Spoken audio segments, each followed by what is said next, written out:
అపోహల వీడి ఉడికించిన చికెన్ గుడ్డును హాయిగా తినొచ్చని వెన్కాప్ సంస్థ సేల్స్ మార్కెటింగ్ ఆఫీసర్ దుర్గాబాబు తెలిపారు.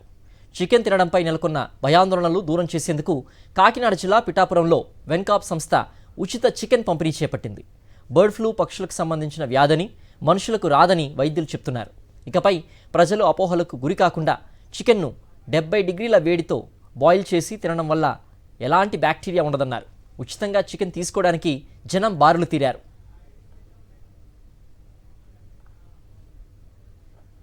చికెన్ అవేర్నెస్ కోసం వెన్కాప్ వాళ్ళు నిర్వహిస్తున్నాం ఈ ప్రోగ్రాం.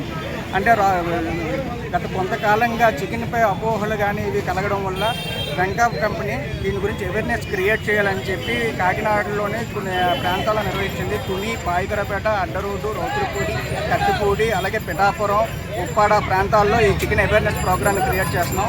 ఈ మధ్య సోషల్ మీడియాలో వచ్చిన ఈ నెగిటివ్ స్ప్రెడింగ్ అనేది ఎక్కడో ఒక మూలలో ఒక జరిగిన దాన్ని మొత్తం అన్నిటికీ ఆపాదించి అన్ని చోట్ల దీన్ని నెగిటివ్ టాక్ పబ్లిష్ చేశారు. యాక్చువల్గా మన WHO వరల్డ్ హెల్త్ ఆర్గనైజేషన్ ఏం చెప్తుందంటే 70 డిగ్రీస్ సెల్సియస్ వద్ద ఉడికించిన ఏ మీట్ అయినా సరే అది సురక్షితం, హ్యాపీగా తినవచ్చు. దాంట్లో ఎటువంటి మనకి వైరస్ ఉండే సందర్భాలు కానీ అలాంటివి కానీ ఉండవని ఆల్రెడీ వరల్డ్ హెల్త్ ఆర్గనైజేషన్ చెప్పింది.